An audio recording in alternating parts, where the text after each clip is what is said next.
There we go. There we go. Appreciate it.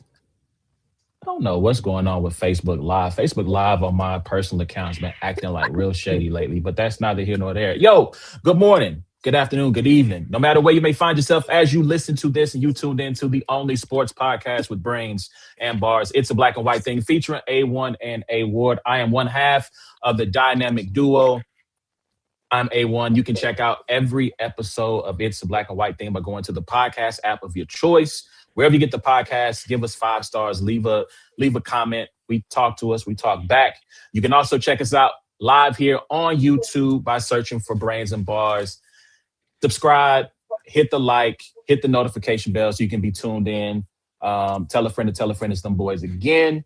And you can also comment. We talk back here too. So we got a dope show lined up for you tonight. We have obviously Ward's in the building, but we have a guest with us. He is a pioneer in battle rap. We'll ask him if he still feels like he's still the best battle rap A&R in the game. I feel like when we talk about Mount Rushmore within battle rap, I feel like his name is not mentioned enough.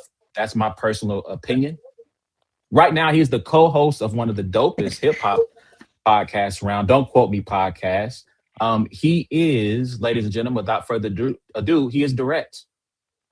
Shout out to Drect. Yeah. Y'all got like the clap track and then the fake You know crowd in what? the back and all that. Like we're on a budget. We're balling on the budget. So golf clap. Golf After that clap. we intro, good. I We thought good. we We had left good. one on or something. I'm just, Yeah, white pride. That's crazy. What? I'm just This the black and white show for real, son. no, that was funny. Yo, thank you for joining us, Drect. Glad to have you in the building.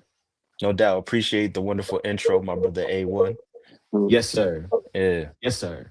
Ward, how you doing tonight, man? I don't want to leave you out. How you doing? I'm good, bro. It's one of them days where like I did nothing all day, and then like 30 minutes before the pod, like I did like 19 things. So now like I'm all like, scatterbrained. It's like and so it's like I could have like prioritized my time better today, but like for the last 30 minutes I've been like running up and down the stairs, out to the car, over here, over there, but it's been good. It's been a good what is it, Tuesday? Yeah, man. Tuesday. Yes, sir. Yes, sir. So we're here to talk about the Super Bowl.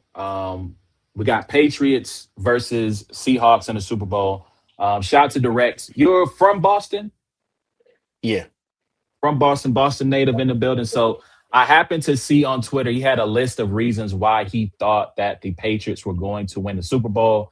And so For when I sure. saw that, I said, man, let me hit this guy up, man, and see if he can join us on the show to talk about his squad. So For sure. we're going to talk about that tonight. Before we do that, though, I do have one question related to Don't Quote Me Pod. Word. How did you end up getting this show started? Um, it's a funny story because I was I was missing from battle rap for a little bit. You know what I'm saying? I really didn't have the same love for battle rap, but I was kind of kicking myself in the ass during COVID because I was like, yo, I gotta restart something else. And I ended up talking to a couple other people that are big in the culture now, and I gave them a lot of ideas that I wouldn't have used myself, but they ended up to go on and be successful. So I was like, oh nah, son, I gotta start a pod. So the guy who owns our studio, H, shout out to H, man. He used to always tell me, like, yo, man, you gotta do a pod at the spot. You gotta do a pod at the spot. And after I really thought about it, I was like, you know what? COVID was a crazy time. So I actually used that as a loophole to move into a really dope spot, which happened to be in the same neighborhood as a studio, walking distance. So I was like, you know what? Feel like I did this on purpose subconsciously. Let me get started. So I started the pod with my boy MJ, who is just someone who always argues with me about rap and sports. So I said if I ever did something like this, I'd have MJ along. My boy June, who's like the real battle rap guru. When I don't know something, I ask June. You know what I'm saying? And I think the second episode we had a PC. Hurricane Dew was there for a while. Then like the iteration, like Rain came on as a guest with our boy Inf. Rest in peace to Inf. He was somebody like kind of like one of the glue behind the Griselda movement. You know what I'm saying? Mhm. One of the many people. You know what I mean? So he came on with Rain. Rain just came to hang out and he just ended up staying for 2 years. You know what I mean? So That's how we got the current iteration of the show. And like, we just try to be creative. We try to spit facts. We try to do trivia. You know what I mean? And we just try to have fun. You know what I mean? And it seems to translate on camera. So Yes, sir. Yes, sir. And you guys yeah, have gone viral a few times. yeah. Obviously, shout out to the young boy Eli. Eli, yeah, Eli. I feel Hey like that was man, kind of one of the I seen him on his first times. story yesterday with the big old thing of cash. Did you see that on his Instagram story? Yeah, yeah. So this young, Eli's Eli's funny as shit. You know what I'm saying? Eli throwing up that scholarship money like a mug. He's on the basketball team for Clark Atlanta. He walked on and got a scholarship for that. And then he ended up getting a full ride track scholarship and breaking a bunch of records. And whatever yeah, division they that's are. the that's I know fire, fire. he broke a bunch of records, so he's doing his thing, man. And he knows Mm-hmm. how to get the people riled up. You know what I'm saying? Mm-hmm. We keep like I didn't put out a couple crazy clips of things he Mm-hmm. said because I'm like, nah, son, we can't. You know what I'm saying? The jig gonna be up if you do this every day. You know what Yeah. I'm saying? So we bringing him along. He knows what he's doing. You know what I What's up? mean? That's what's up. Yeah. Um, so let's transition. Let's talk a little bit about your fandom, right? You're a Okay. fan of the one of the greatest dynasties of the 21st century, the For New sure. England Patriots. Had a couple of down years after Brady left, but now the team is back in the Super Bowl. So I want to start by asking how much fun has this season been for you as a fan? To be honest, it like Patriots fans are like, you ever have a friend that's like the complete opposite of a yes man? Who like every time you do something good, your friend be like, yeah, you could do better. That's how Patriots fans are. It's like we like, yeah, but nah, let's see. Let's see how we do in the playoffs. Yeah, but Drake, man, Brady, don't stop. Like everyone I know from Boston when it comes to the Celtics and the Patriots and the Red Sox, we be skeptical until we see something amazing. You know what I mean? So I feel like a lot of people are just a fan of their city, but at least with basketball and football, I'm a fan of the entire league. You know what I'm saying? Like I pay attention to a lot. So I didn't really say anything about the Patriots till I started realizing things that I don't feel like most people are picking up on. What's that? I feel like our defense has consistent. Like I feel like we have a top five defense in the league, but I feel like it wasn't there all year. I feel like towards the end of the season, I started feeling like, damn, do we have a top five defense? And once we played that Chargers game, I was like, oh nah, because Chargers is supposed to be a top five defense. I think our defense is better than theirs. You know what I'm Yeah. saying? I think we have individuals players better than people on their defense, and I think our team defense as a whole, and our coach being a defensive minded coach, I would put us in that top five. Other thing is I think our receiving core is a little bit better than what's advertised. Like obviously, like Mac Hollins isn't like a, you know what I'm saying, uh market breaking receiver, you know what I'm saying? But I think he could be a three on a lot of teams, possibly a two, depending on what kind of team you have. Like Mm-hmm. definitely a deep threat, savvy player. I think Kayshawn Boutte, I think he's gonna show out in the Super Bowl. I think people don't know how good he is. You know what I'm He saying? was And I really think, good coming yeah, out of LSU, and then he had the gambling yeah. thing, and he had like a rough rookie season, Right, and right, right, it right, was kind of one of those things where normally receivers are just fold to all that and be a bust, right. but he, seemed to be kept his head on straight. And I think like for instance, right? Like so Stephon Diggs, right? He's been an elite receiver the majority of his career. I've been a fan of him since Minnesota, right? Mhm. I think he's even underrated now. Like if you watch his highlight tape for the year, I don't think you realize the catches and the things he's been doing consistently all year. You know what I'm saying? I think the Buffalo game was obviously a highlight revenge game, but I don't think New England plays force one person the ball. So it's hard to recognize the individual talent unless they go super crazy. You know what I mean? So those are the things I pick up on about our team. Okay, okay. So just some stats to back up your thoughts on the defense. This season, the Hmm. Patriots were top 10 in yards per game. They were eighth, and they were, I think it was top five in points per game. So I Hmm. mean, defense is pretty good. It's cool. It's cool. So, Ward, I want to ask you, right? Hmm. Looking at the Patriots this year, like how have you perceived their season to be in terms of strength of schedule, overall performance, so on and so forth? Yeah, it's Well, to we tell all. it to. Go ahead, D. Oh no, go ahead, go ahead. I would say I got it. it's a tell of two halves. I agree with Direct. I think God cursed them for what they did to Gerard Mayo in the first 8 games of the season. And Mm, that's why their defense wasn't that great because he gave his mm. entire life to that organization. And yes, they're in the Super Bowl, but poor Gerard Mayo, by the way. He played at Tennessee, one of my favorite players, so I was really upset about it. But no, I definitely the whole like strength of schedule thing. To be honest with you, I don't buy too much into the strength of schedule thing in the NFL because you're in the NFL. That's to me, that's a college category. Like, when you play a bunch of bums and cupcakes in college, then I'm looking at strength of schedule. In the NFL, like you can lose every week to somebody because it's a professional team of professionals. You know what I mean? Like it's very difficult. Do you rarely run into a team that if you're not playing at least your B+ game, you can't lose to. So I didn't buy Right. too much into that. I think for me, it was just watching. Drake May didn't have a great rookie season. He didn't have a bad rookie season. But he didn't have a great rookie season. So it was watching the maturity of him and seeing when he does get to those big games, like the Buffalo game, when he does get to some of these big games, how has he matured and will he continue to play at the clip in which he plays when he's playing against the Jets and the Titans and different things like that. And so, yeah, I mean, I think it's a tale of Drake May maturing and showing that he's a top 7 quarterback in this league, and it's Mike Vrabel just being a really good coach. Mm. See, and this is what I'm saying about Patriots fans. You saying Drake May is top 7. I'm like, I hope he's top 10, maybe top 12. You know what I'm saying? We're gonna find out. Yeah, Yeah. I mean, So is go ahead, he Ward. considered the front runner for the MVP, or is it him and Matt Stafford? Basically, I mean, it's down to a Mm. two horse race, right? I think we all think Matt Stafford is gonna win that. I think people will be upset if Matt Stafford don't win. I can see that.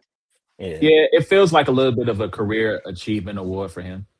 yeah. Um, and it also feels like it's a little bit by default. I just think that Lamar didn't have a great season. Mahomes, like the guys that we normally are used to winning those things, didn't have great seasons. There was the middle portion of the season. Matt was really cooking. I feel like down the stretch, he had his moments, but it wasn't as strong as the middle portion. And so it's like somebody got to win it, right? So it's going to come down to Drake or Matt, and I do think Matt's going to win it.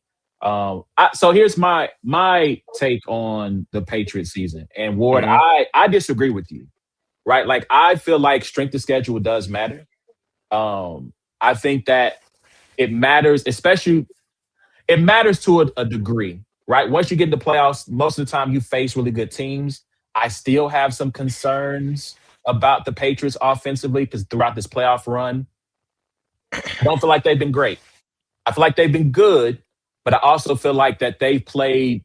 I mean, look, in that first game against the Chargers, Justin Herbert's line was terrible. He got killed. He didn't play well. CJ Stroud played like there was his first time ever picking up a football in That's the the in the best defense section. in the NFL, though, that they beat. True, but listen, if you put a better quarterback on that Texans team, they might win by 2 touchdowns. Well, all right. So here, can I say What did something? T-Rex Can I say? If my auntie had Yeah, Don't yeah. say it. They're gonna take this down if you say that. yeah. So, so go ahead, Direct. Your response to Uh, that. Here's my thing, right? Weather, right? Weather is a part of football, and people don't always like to acknowledge it, right? Let me ask y'all a question. So we got about a good quarter in like the Broncos game before the weather went to Hmm. shit, right? Yeah. How many quarterbacks are throwing for 250 plus yards in that weather? So when people say, "Oh, Drake May only threw for was it 73 yards or something like Yeah. that," something crazy, like the first thing I say is like, okay, so who would have performed crazy in that weather? Who wouldn't have ran the ball the whole game, right? So how are you going to count that as like, bro? How many quarterbacks has ever threw 73 yards? How many high regarded quarterbacks have thrown 73 yards in a game? Clearly, it was something else going on there. Second of all, the weather in Houston was shit, right? Houston, it gets cold in the wintertime, but the weather's not like it was usually in that game, right? I think maybe some players aren't as efficient in certain type of weather. And I feel like that's something that people aren't bringing to the table. You know what I'm Yeah. saying? Yeah, Jared Stidham did good while everything was fine and honky dory, but as soon as things got challenging, started throwing forward fumbles and shit. Yeah. You know what I'm Y'all saying? ain't gonna hold you. Definitely forward. It was definitely a forward fumble. So But I mean, but I understand that, right? Like I understand in Yeah. that game they did what they had to do. But to me, that Houston game is the one I'm really referencing. Now it was high winds, but we've Hmm. seen good quarterback play in a game where the winds are play a factor. And I just felt like, Wasn't it like 18 degrees in that game though? On I top mean, of the wind. cold is cold. I understand that. And listen, I did say I had a tweet probably in the first quarter where I said, yo, CJ Stroud looks cold.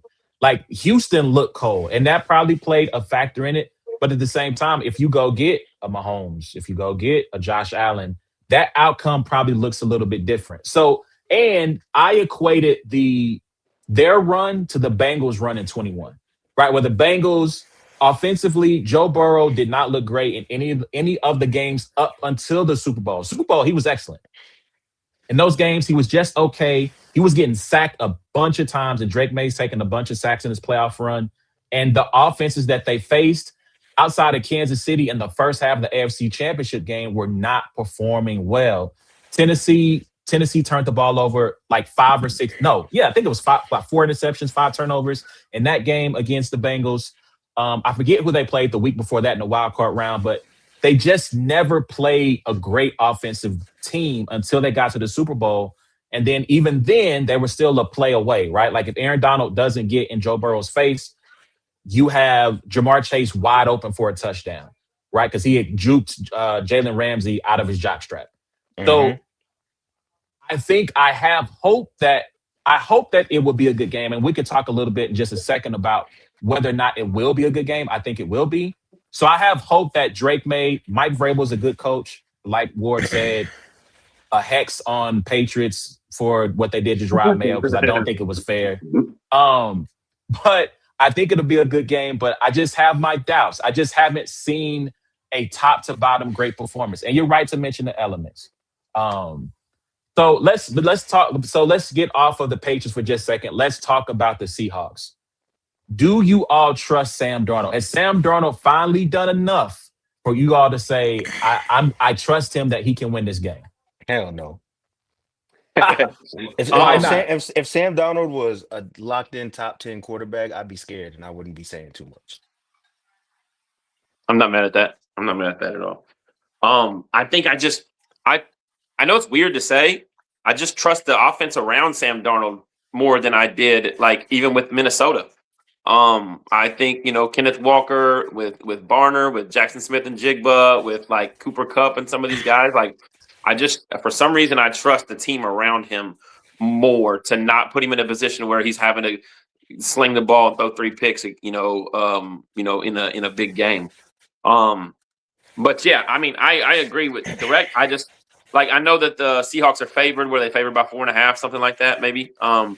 And rightfully so. They play in the best division in football, even though I don't want to say strength of schedule is a big thing or whatever. Like, I mean, playing against the Niners, the Rams, and the Cardinals or whatever. Well, Niners and Rams, but uh, but yeah, I mean, I don't. He's not. Yeah, he's not. He's not. They're not going in there against a guy that you're like worried that he's going to beat you. You're muted, everyone. Appreciate you. Mhm. I believe, man. Don't say the wrong thing. I think Sam Darnold won me over in the NFC title game. I think he won me over. I think that a belief and trust the same thing. No, heck no. I could believe in God, Okay. but I can't. I don't trust him. Yeah. Word. So I believe that Sam Darnold can beat the Patriots. You don't Um, I trust him, though. I know that. I don't trust Yeah. Sam Darnold. I think it comes down to what Drect mentioned in the beginning with the defense. If the defense can get pressure on Sam Darnold, it's the one thing that the Niners couldn't do because of all the injuries. It's the one thing that the Rams couldn't do. Strangely enough, because they have good defensive pieces up front, but they couldn't generate enough pressure and they were able to run the ball. I saw Drect say, "Hey, you're not going to be able to run the ball on Milton Williams and Christian Barmore and the guys up front." I think that's the X factor to the game right there. If they can run the football, I think they can open things up enough for Sam Darnold where he can make plays. It gets interesting if Kenneth Walker can't get any traction on the ground, if they can't make any headway into that to the secondary. So do like I said, I believe in Sam Darnold. I don't trust Sam Darnold. I got to see it to believe it. I got to see it to trust that he's a Super Bowl winning quarterback. If you ask me, who do I trust more though? Even with all my questions about the Patriots offense, I'm going to take Drake May. You If we're trust going, Drake May more than Sam Darnold. I'm going to trust Drake May more than Sam Darnold. I think he uses his legs better. I don't know what the Broncos were doing by never really spying him in the NFC AFC Championship game, but I think he can use his legs if he gets in trouble. I think I trust him more as a passer. I think the one thing that he's shown, even from his rookie year, he can sling the rock, man, and he can sling it efficiently. And I think there's something to be said about quarterbacks who don't make mistakes, right? I think too often teams are looking for Jackson, Mahomes, Allen for the spectacular, and they overlook guys who just say, hey, don't try to fit that ball into that window. Take the check down or just get a couple of yards and let's punt. And I think I think he does a good job of not being not being turnover prone. Whereas we've seen Sam Darnold give it up.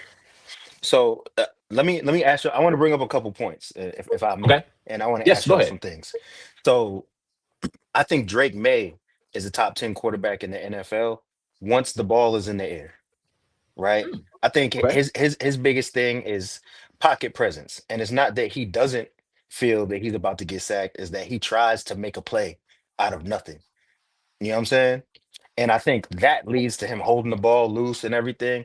But I just watching the playoff run, I'm like, I wonder how much of the like frostbitten fingers come into play when you like would that happen if it was 70 degrees? Right. I don't know. Or you playing indoors? I don't know. You know what I'm saying? And I think the other thing is this, right? Y'all remember well, first of all, A1, you the stat guy, right? Okay. Um, what percentage of the time does the Seahawks run the ball this whole year? Ooh, that's a great question. It's like a really high number. They might be leading the NFL. So I'm gonna look this up, but I'm gonna take a guess while I look it up. I'm gonna say that they ran the ball 56% of the time. Okay. And I saw the stat floating around somewhere, but I think they're the number one. They have the number one amount of rushing attempts in the NFL.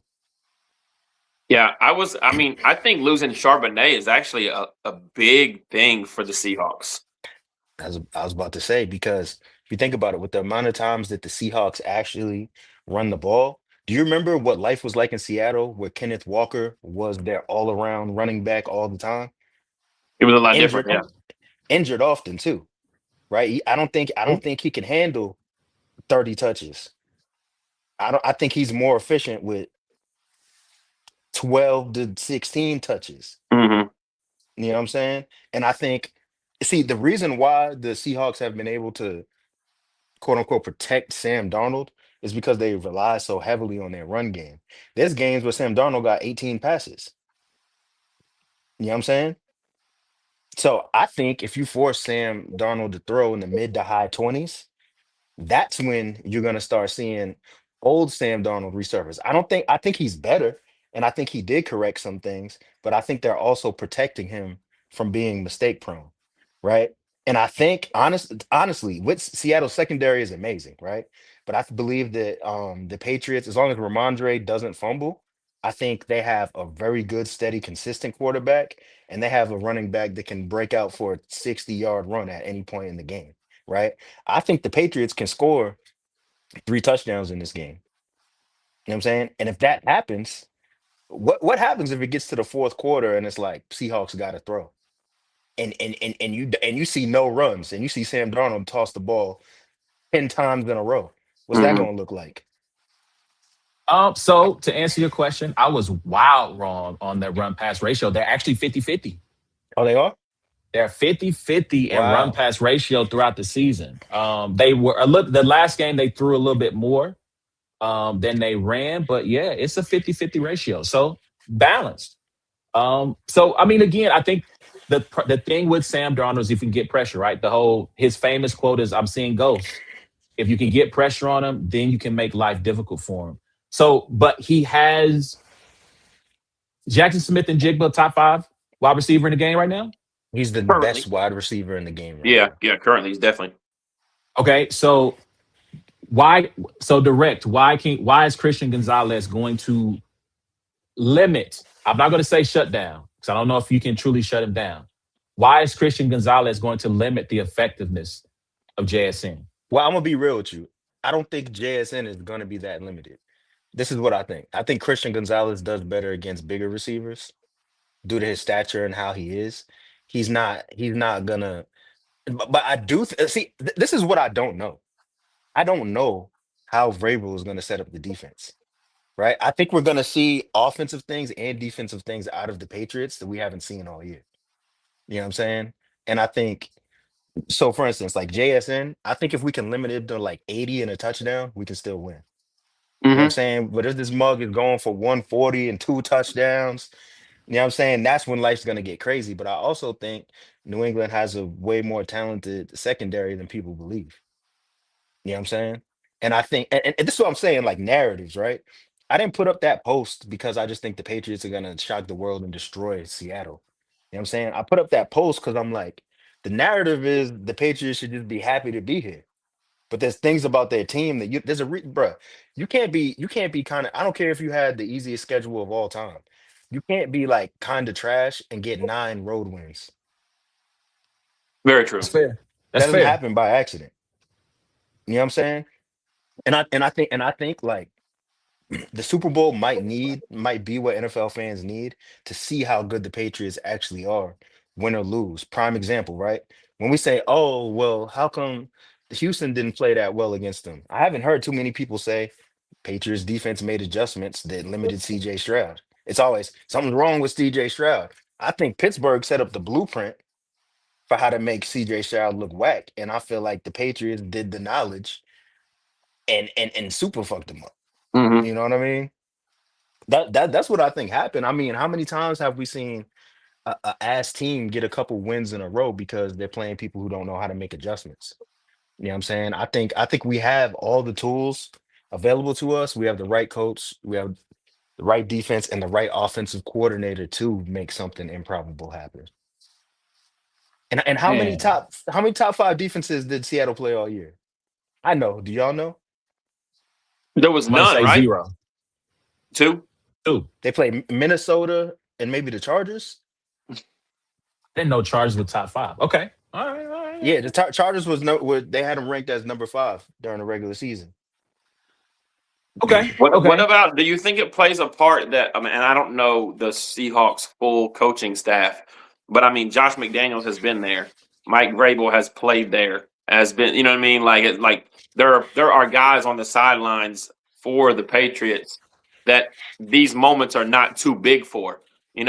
Mike McDonald obviously is first time. First NFL head coach. This is his first year, right? Mhm. You know, Yeah, No, but no. no, Second no, year. no. Second year. second. Second Okay, year Yeah, yeah. so for. Yeah, yeah. first year he was with Geno first year, and yeah. Yeah. Yeah, yeah. And Yeah. so, yeah, so I just wonder too, like if how much that plays a part of just how big the game is, and guys like Vrabel and McDaniels knowing how to calm their players, what plays to call, where to throw in this, 2-point conversion or this fake, or this, double pass or something like that, whether it happens or not. Like there's guys like that have been there and they won't hesitate to call that, and then there's guys like that that are like, oh, if I do something Mhm. like this, I'll never hear about it in my first Super Bowl. Bro, with the game on the line in the snow against the Broncos defense, Josh McDaniels called a flea flicker to Oh, Matt Collins 40 yards down the field all that. when you couldn't even see the players on the field in the snow. Yeah. And that joint was a dime. Yeah. He almost didn't get it back to him. No, well, no, it I wasn't. know. It was kind of like the running back kind of was. It was a little tough on the running back. It looked like to get it back to Yeah. him. But yeah, it was Yeah, a I mean, perfect pass. and I How mean, much shout out faith you to. gotta have to do that? I mean, shout out to Drake May calling his number on with the game on the line to run the. You know what I'm Mhm. saying? Like he didn't tell anybody he was going to do it. Hey, I'm calling my own number, and it was a great call. So let's run through this exercise real quick. We don't have to go Okay. top 10. Okay. We're going to go for both. You can factor in both teams. Okay. Top 5 players. So we're drafting, right? Who are the top 5 players on each team? If you're drafting first overall, second overall, we don't have to. So top 5. You So want me we to throw mixing some both names teams out there? together. We're mixing Mixing both both teams teams together. together. Who are the top 5 players on this team? I can throw some names out there if you want me Okay. to. Okay. So we got Steph Diggs. Put We have him closer to 5. Yeah. I closer to can't say 5. yet. Okay, Nick Eamon-Worry. He's a safety for the Oh, I know who he is. Seahawks. I Yeah, know who he's he rookie of is. the year, right? Or he's up there Defensive for it. Rookie of the Year. I think Carson Schwessinger. Yeah, Hopefully I the said that right Cleveland Browns who's from going to win Cleveland. it, but if I'm not mistaken, Eamon Worry is one of them dudes too. He's one of them ones. He's one of them One ones. of them dudes. Mm-hmm. Let's see. We got Ernest Jones the fourth, linebacker. Mm-hmm. What about Dexter Lawrence? That's not Dexter Lawrence. You're thinking of Who am I thinking of? Leonard Williams. No. Who's the guy that came from the Cowboys? Witherspoon. Is that you talking about Witherspoon is Witherspoon? up there. You're thinking about DeMarcus Lawrence. DeMarcus Lawrence. Well, Jackson Smith and Witherspoon is up Jigba. there. Jackson Smith and Jigba is in the top 5. Okay, So is so that's Stephon one. Diggs. Ooh.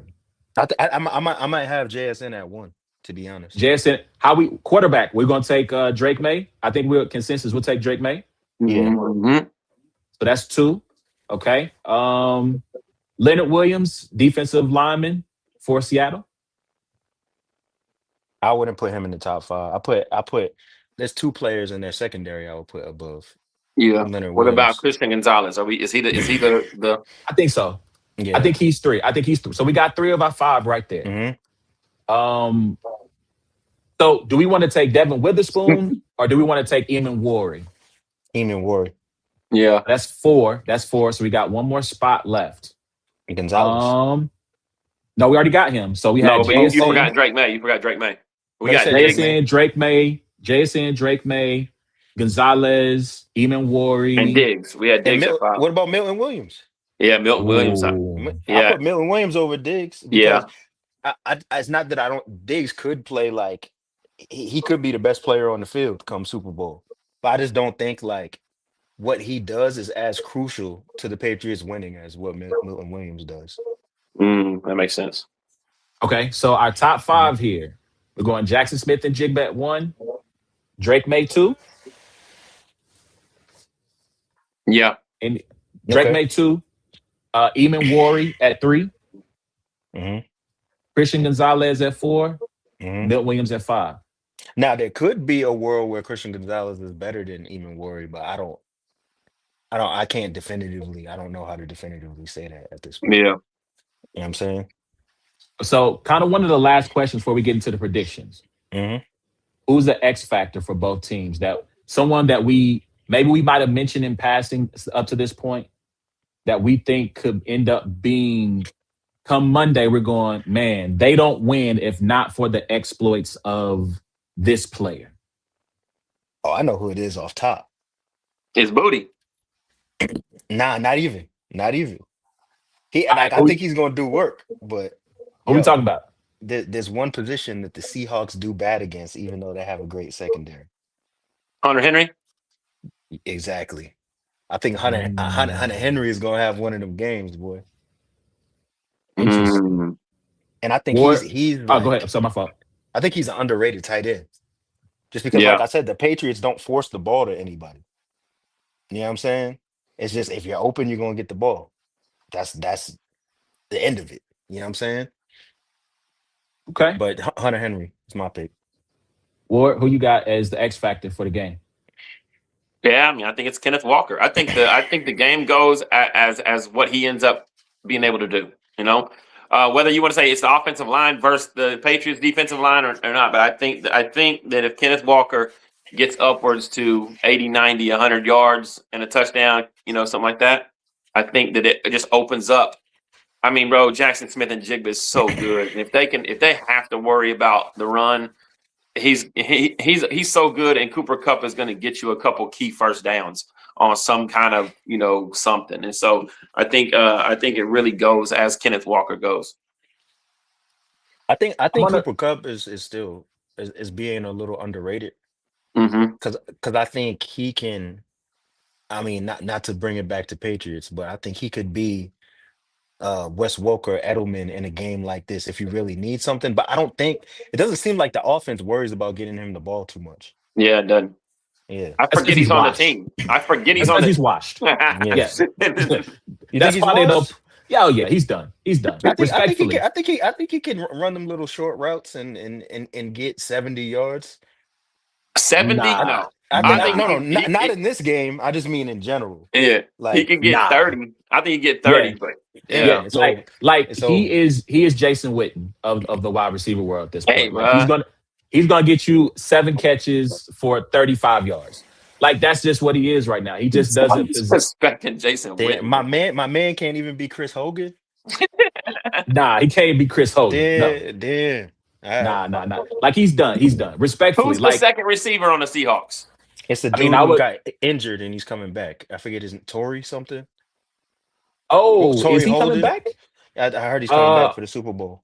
hold on. I'm trying to see. I'm looking at their depth chart. I would go Rashid Shaheed if I'm going to go two. Oh, that might be the X factor. Torrey The Horton is return the name game you're might be thinking the X Tory about. factor. Horton. Yeah.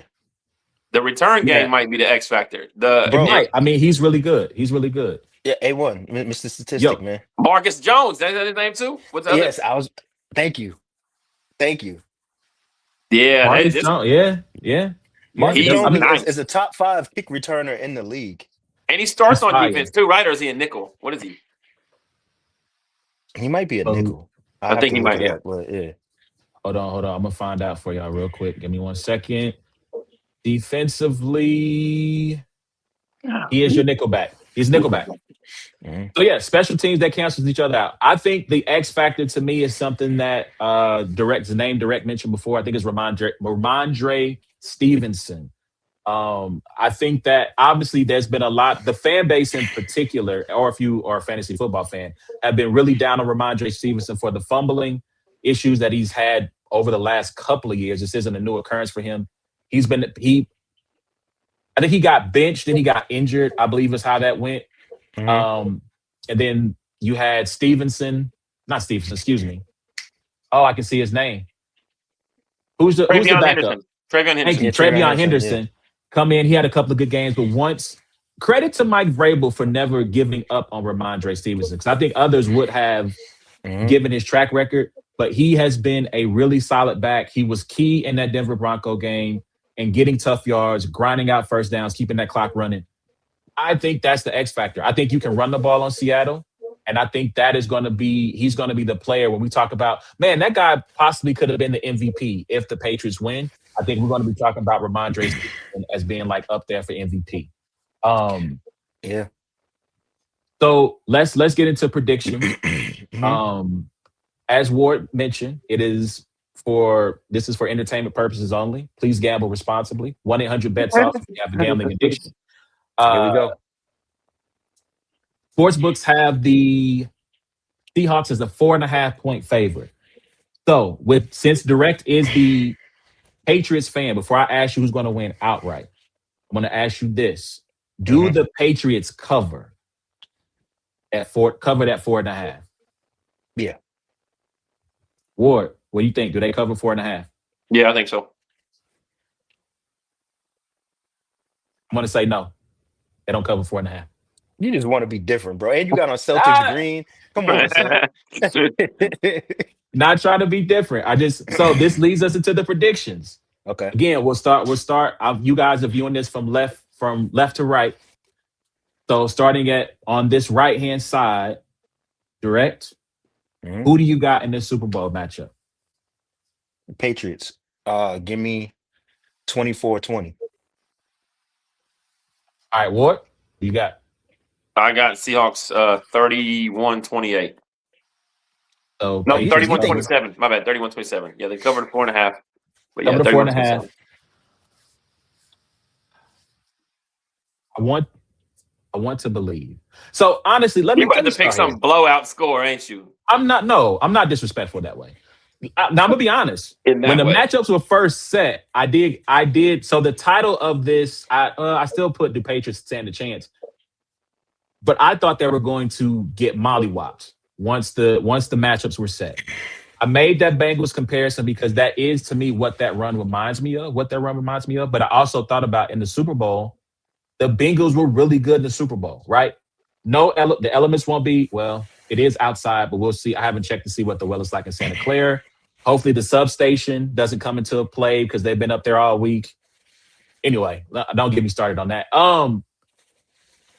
But as the more I thought about it, I do think the Seahawks win. I don't want the Seahawks to win. I hate the Seahawks. I'm a Niners fan.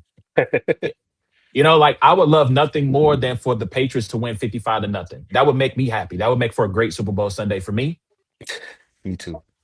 But I think that the Seahawks defense, the back end is super fast with Witherspoon, with Eamon Ward.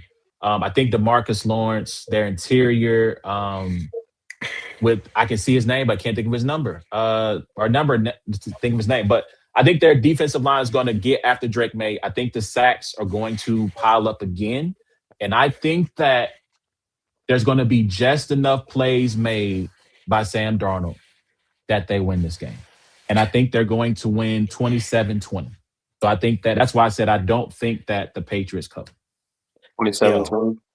I think this is my thing about Sam Darnold, right? And I feel like nobody's talking about this. I'm gonna say this again. Is the Patriots defense better than the Vikings defense?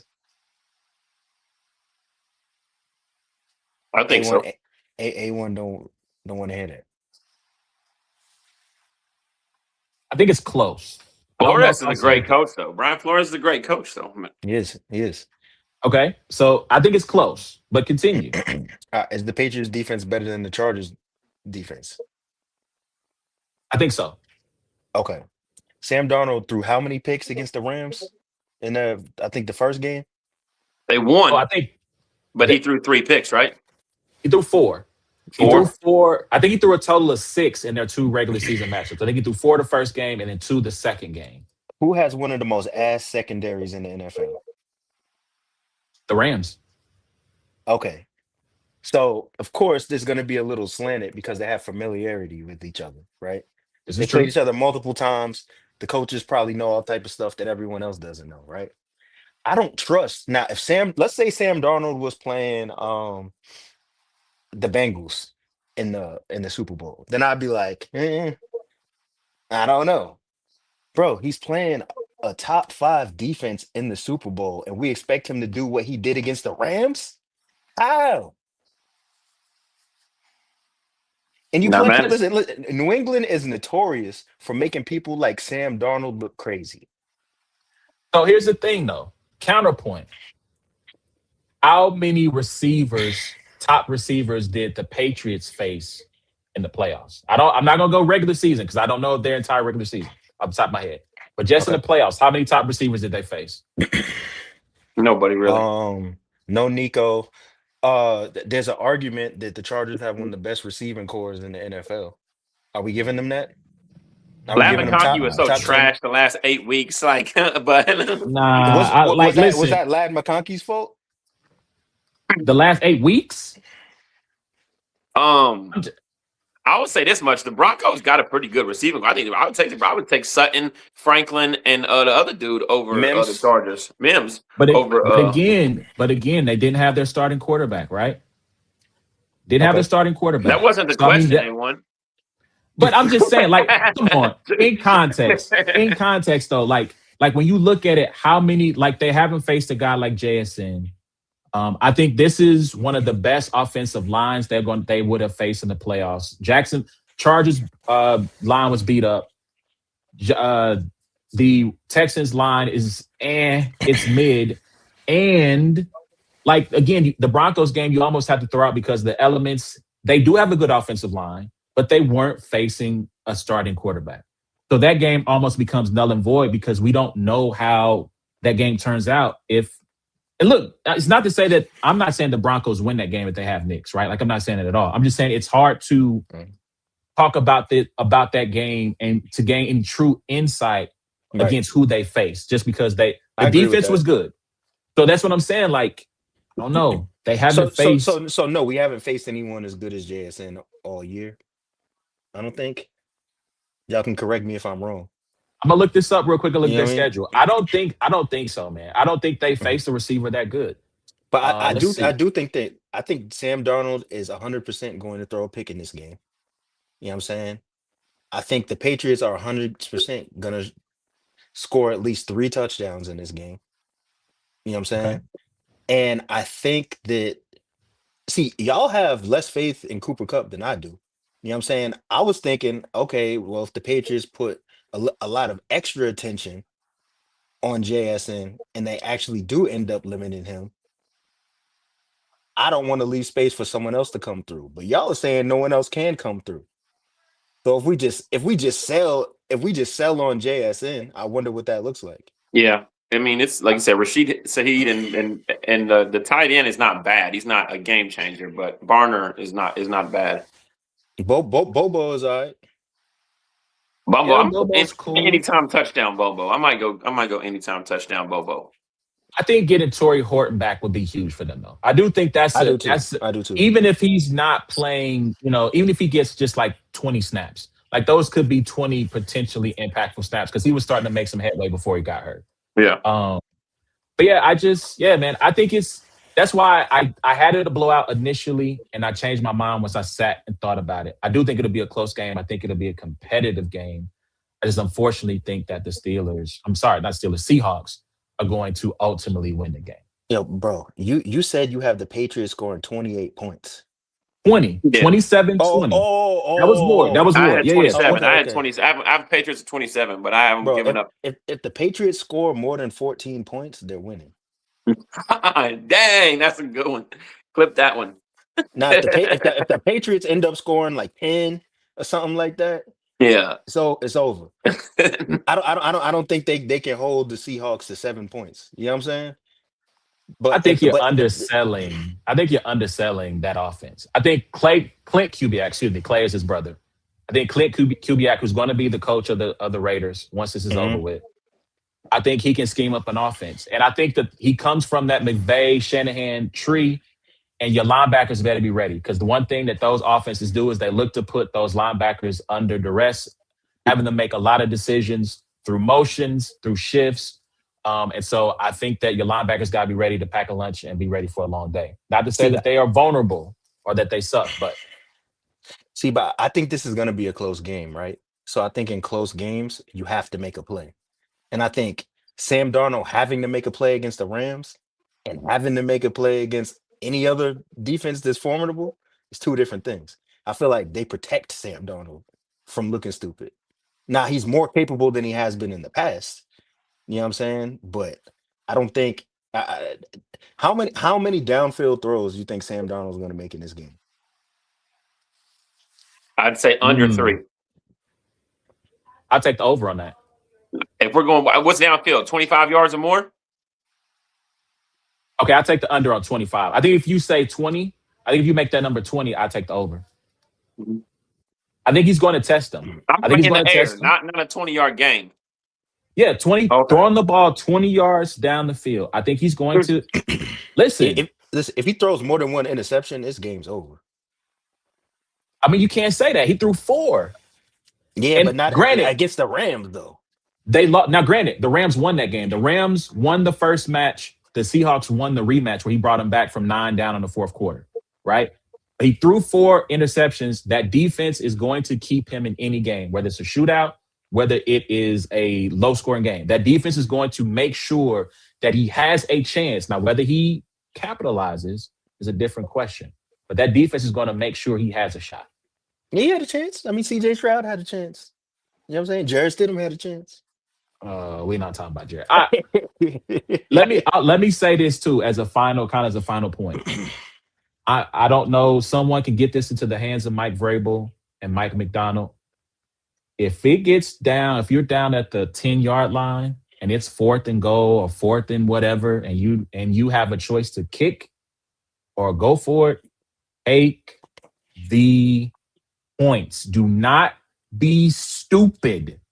Take the point. We've seen it throughout all of these playoffs where these coaches are gambling and not taking the easy points, and then it comes down to the end. And man, those 3 points sure would have looked nice when now you need a touchdown to win the game, or now you need whatever to win the game. These Hindsight points are is going to be 2020, right? Hindsight is no. 2020. Listen, I was saying that in the moment though. It wasn't. I wasn't saying that once we got to the end because I am not one of those people. Like if I end up being wrong, cool, right? So I said the same thing about Ben Johnson in the Packers game. They went for like twice, I think, goal to go situations on fourth down, didn't get it. They ended up coming back and winning the game, but it's like you're making life harder on yourself. You got to take what's in front of you because you don't get extra points if you scored a touchdown. If you go for it on fourth, I think it's completely contingent on the yards to go. I mean, it's not. Yeah, it's absolutely. Yeah. I don't think so. Listen, Yeah, if I'm inside the 3, like I take the points as not take the points to me. If I'm inside the 3-yard line. So direct. So something I pitched on this show before. It's called a Madden game coordinator, right? A Madden game coordinator is someone who's played the requisite 10,000 hours of Madden. And so they have run across every kind of simulated game experiences one could have, right? And so I feel like in those cases, right, you go to your Madden game coordinator. It's 4th and 3. It's 4th and goal from the 3-yard line. Hey, MGC, what should we do? Go for it or kick? You kick because you take the points that are there. You don't know what those 3 points could mean in the fourth quarter with 3 minutes left in the game when you have the ball. But here's the thing. Like, how many opportunities do you get to have your 80% of your playbook open for a touchdown, for a one-play touchdown, right? Like, so you don't get it. The percentage of somebody going 97 yards is so small. I'm not trying to hear that, Ward. You're going to get the ball back inside the 3. If you're at the 8-yard line, cool, you kick it. You know what I mean? That's cool. But inside the 2 and 3, they're running sneaks and powers to get out in punting range. There's something we're missing here, right? There's something we're missing here. So coaches, it's hard for us to talk about this as fans because coaches know their players better than anybody else. With the media, anybody, right? If you run a play, let's say like the Seahawks have an amazing defense, right? If Kubiak is running something in practice that's working on their defense, right? No matter what the situation is, I would like to believe that he would believe it's going to work against somebody else's defense. But you don't know till it happens. And then it's like football has so many what if somebody slips? What if they snap the ball too early? What if something crazy you know what I'm saying? Like you can't account for that because, like, for instance, when people were shitting on Denver, right? But in that game, I know Sean Payton is thinking, well, I know the weather's going to get bad soon. How many more opportunities are we even going to have to get a touchdown? I don't think Sean Payton was thinking that because he went for it. Like, you got to take the points now so that when the weather gets bad, like, had he taken the 3 points when they were up 7-0, they have the ball with the opportunity to win the game before on their last possession. What if they got the touchdown? They didn't. That's what I'm saying. You take what's available. I don't know. When I was watching it live, I said to myself, like, there are other elements of these decisions. To me, it's not always cut and dry. You have a quarterback who's starting his first game. You're putting confidence in him. You get up 2 touchdowns. You know what I mean? Like, this is a huge, and that's where I'm going with it. Listen, direct. I put in the group chat. Mind you, I was busy, so I missed this when it happened. I just saw them talk about it, so I had to go back and watch it. When I saw they went for it and they didn't get it, I put in the group chat, I am now rooting for the Patriots to win this game because Sean Payton is being stupid. You have, for all the reasons he just listed, it's a backup quarterback. You already got a touchdown. You take the 3, go up 2 scores, and you make them prove that they can score on you. You already have a great defense. Make them prove that they can score on you and now put the pressure on them. They were supposed to win that game. They're starting a backup. You go up 10, now all the no. By the way, real quick, just a quick stat here. It's about a 50-50. 4th and 3 is about a little bit less than a 50% chance that you get it. 47%. 47% that you get it. 4th and 1 has about a 65% conversion rate. I'm not saying 4th and 1. I'm saying 4th and 3 or more. You take the 3 because you just don't know what that game is going to look like come the fourth quarter. And you need all the points. To me, it's like analytics in basketball. People say, well, the mid range. It's better to take the three than the mid range shot. But if you have a great mid range shooter whose percentages are better inside the arc, you let him take that shot because the goal is to have more points at the end of the game. You're not getting extra points if you take the analytically correct shot. You don't. It's still worth 3 points. That's all I'm saying. I think I don't look at Sean Payton as he's old school, so he's not a super analyst guy. I think it's a feeling, right? Like that's what we can't. Now, mind you, I thought they should have kicked it too. I'm playing devil's advocate, right? But I'm not an NFL coach. You know what I'm saying? Like let's be real. I know no one wants to talk about Jared Stidham, but the word on the street was that he was the greatest backup since whoever. You know what I'm saying? Now, was this a ploy by the media? Was it a ploy by Sean Payton? Absolutely. Who knows? They Or lied. did Jared Stidham used to play for the Patriots? So Yeah, I maybe was they gonna just say, know yeah, him. he's a. They lied. So I want I'll put to it give to you this way: Josh Dobbs is a better backup than Jared Stidham. Like Josh Dobbs would have came in that game, and low key probably in the snow still ran the ball. So I want to talk Word. about this, right? You talk about Ward mentioned, you have a play that has like an 80% success rate or whatever inside the 3-yard line, right?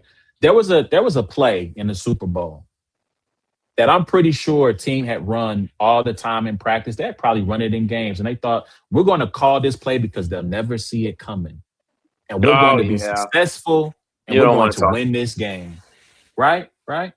And you know what happened? They ran that play instead of, giving the ball to their beast of a running back. And you know what happened? That pass got picked off. You know why? Because they pay the other team too. Okay. They pay the other team too. And he told that young man in practice when he didn't make the play, hey, when we get down here, they're going to run this play. Be ready. Get to your spot, beat the man to the spot, and pick the ball off. You know what happened in that game? The Patriots won a Super Bowl.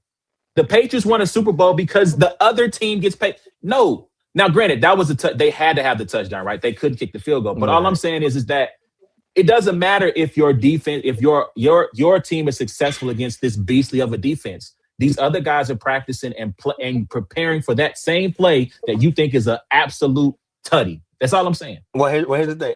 A1, let me ask you a question. In a game with crazy snow where you can barely see your receivers, would you have, and you're on the sideline, you're on the Patriots sideline, McDonald looks at you and says, hey, A1, I'm thinking about running with the flea flicker next play. What are you going to say? I wouldn't have minded that because that's one of those, it's so crazy, it just might work. That's a whole different scenario. I'm not buying this. That's a whole different scenario. Yeah, I'm not. No. It sounds dumb. We ain't been able to pass the whole game, but you want to throw a flea flicker at the bottom of the fourth with the game on. Man, forget that. You want to hand the ball to a running back and him to toss a ball in a snowstorm backwards. Yes. To a team that can't score, that the defense could pick it up and take it back. To a team right. If that would have been a fumble, it would have been the dumbest play of all time, bro. Oh, Vrabel would be. Oh man. They were keying on the run. They were expecting the run, so they're all crashing down. All you got to do is he's not asking Stevenson to run into the pile. He's asking him to take 2 steps, turn around, and toss it back to your guy. And you're telling him, hey, Ramondre, if a player has come through unblocked, don't try it. Just go down. You don't have to be a hero. Wasn't he getting hit while he was throwing it back? I'm going to go look it up real quick. Pause. Yikes. Hey, yo. Crazy. Flip. It's over. Flip. Like, enter the mind of a Seahawks fan. Don't quote me. Don't quote me is hilarious. That's hilarious. Oh, man. Hold on. Breaking news. The Los Angeles Clippers are trading James Harden to the Cleveland Cavaliers for Darius Garland and a 2nd-round pick. No, are you serious? Yep. Yes. This was reported that James Harden wanted to leave. And so they were talking about working out this trade between the Cavaliers and the Clippers all day. Can I take a basketball break real quick while you look that up? Anyone to say something? So, by the way, Flea Flicker was not hit. So go ahead. He was not close to being hit.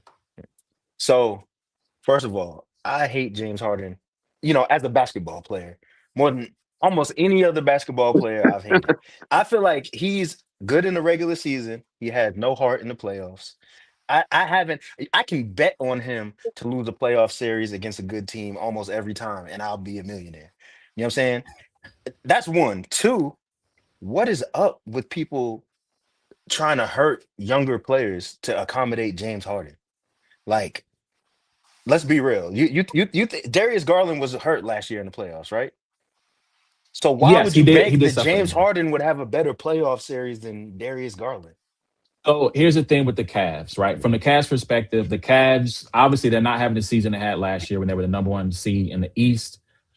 Darius Garland, who I believe is hurt right now, um, Oh, he's hurt it's now. not Okay. it's not working, right? Whatever they have, it's not working. They're trying to win now. The East is as winnable as it's going to be, depending on what happens with Giannis over the next couple of days if he gets traded. I've heard Miami's a front runner. I've heard Minnesota's a front runner, so on and so forth. James But Harden's good for 2 games in a series, then he's going to turn into a bearded pumpkin. so here's the thing, though. Donovan Mitchell is a beastly playoff performer. Like he is amazing. And so if you get to a winner take all game 7, you don't necessarily need to rely on James to carry you home. Donovan Mitchell, you can say if it's a 5-point game, either way, 5 minutes left, you can say, okay, Donovan, take us home. But I You think just need James, James to give you something. you remember James in the when he was on the 76ers in the Celtics series? So I was like, first of all, I thought it was dumb that they even went and got Harden because I'm like, you're messing up Maxi's development. I could tell who Maxi was back then. You know what I'm Fair saying? enough. Mhm. That's one. Two, with James doing shit like shooting for two for 18 and shit, he's hurting. You're taking away possessions where someone else is going to do something. He's going to look bad at goodbye Clippers. I mean, I didn't say Clippers. Goodbye Cavaliers. Cleveland. And Yeah.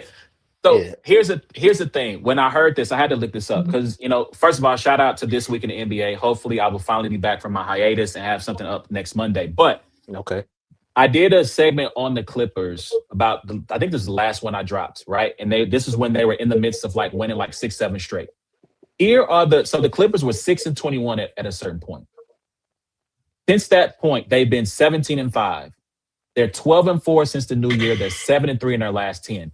They were up to I think they're the 9th seed right now. The Warriors, they lost Jimmy, who's directly in front of them, I think by a game or Yeah, two. Trailblazers are right behind them. Yeah.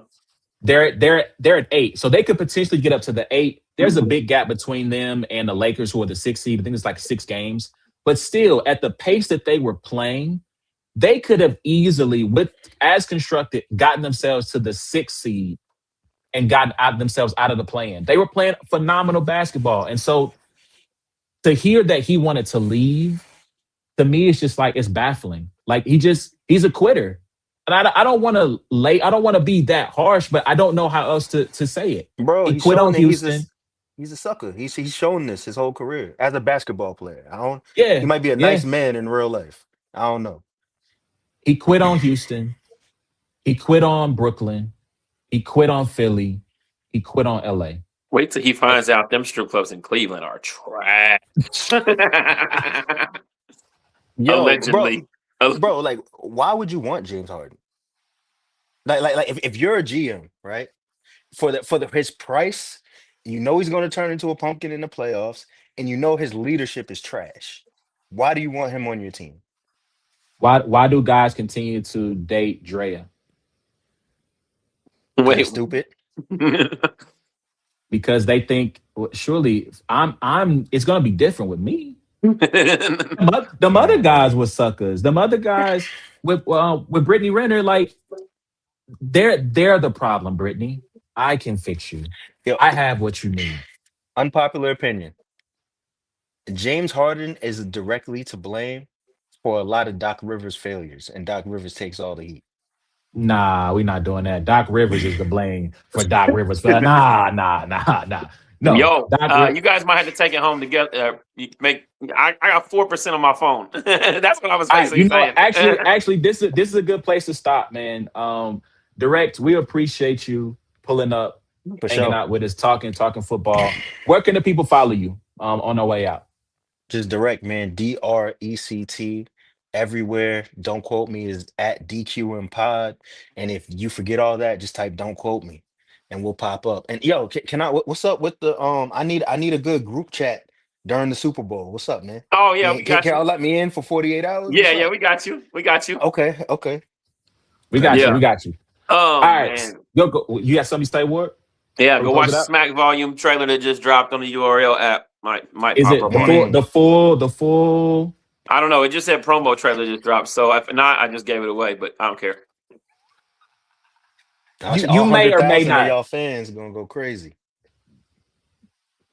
Say that We'll one more see. time. I think. I said all 100,000 of y'all fans gonna go crazy now, man. Internet lit up. You know what I mean? Yo, so thank y'all once again. Direct thank you. For those of you who are watching, thank you for watching. Please remember, you can catch every episode of It's a Black and White Thing by going to the podcast app of your choice, wherever you get the good podcasts. Give us 5 stars. You can also check us out on YouTube by searching Brains and Bars. Subscribe, hit the like, hit the notification bell, tell a friend and tell a friend it's them boys again. And lastly, you can follow us on all social media at Brains and Bars. That's Instagram, Twitter, Facebook, TikTok. Until next time, it's been a Black And wait. and White Thing, man. Direct, thank you very much. We'll holler at y'all next week, man. Be easy. Yo, Don't Drect. quote me.